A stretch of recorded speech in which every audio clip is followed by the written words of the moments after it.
Today on Trick Time, we'll keep working on nose targeting. Touching a target stick is another progression from the tricks Touch My Hand and Target Disc. Ideally, teach both those tricks first, so your dog is already familiar with the word touch and the action of pressing his nose onto something. In this trick, you'll be teaching your dog to touch the end of a stick with his nose. Here's the criteria for the trick. On cue, the dog will nose touch the target stick. The action is to be repeated several times in a row, moving the target each time and varying its height and location.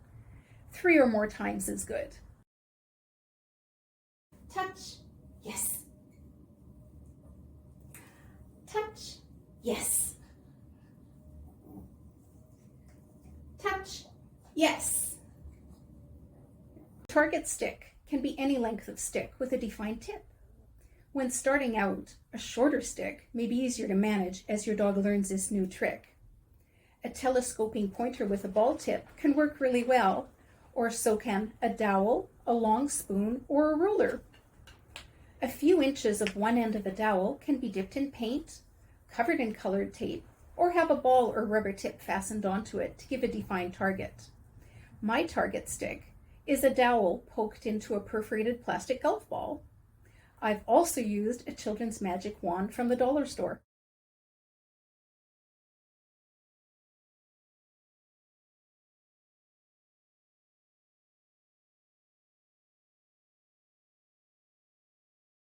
I'm using a dab of cream cheese on the end as a little lure for her to get her started. So I'll offer my stick to the dog, touch, and when her nose touches the end, then she can get a treat.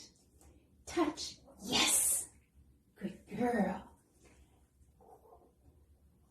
Touch, good girl. We're going to try it again with no lure this time. There's probably some residual smell from the cheese though. Touch, yes, what a good girl you are. Coco, touch, yes, good for you. A little lick with the tongue is fine in the learning stages, but never reward grabbing or biting the stick, as these are not acceptable and should be discouraged. If your dog persists in biting the stick or grabbing it in his mouth, you may want to leave the trick aside for a while, then try again a few days later, at a time when the dog is calm and relaxed. Remind your dog what to do by practicing hand touch and target disc before working with the stick again. Think of the target stick as an extension of your arm, a long-distance lure. It lets you reach farther than your hand and also allows you to direct the dog away from your body.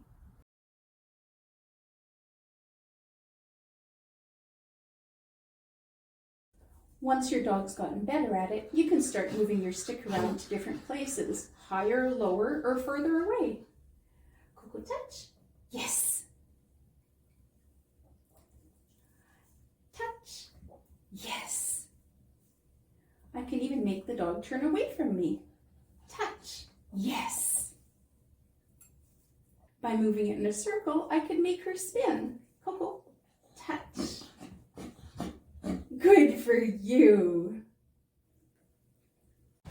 The target stick may take a little longer to teach than Touch My Hand or Target Disc, but most dogs still learn it relatively quickly, especially if they've been taught the other 2 tricks first. That's all for today. Have fun with your training and join us again for Trick Time.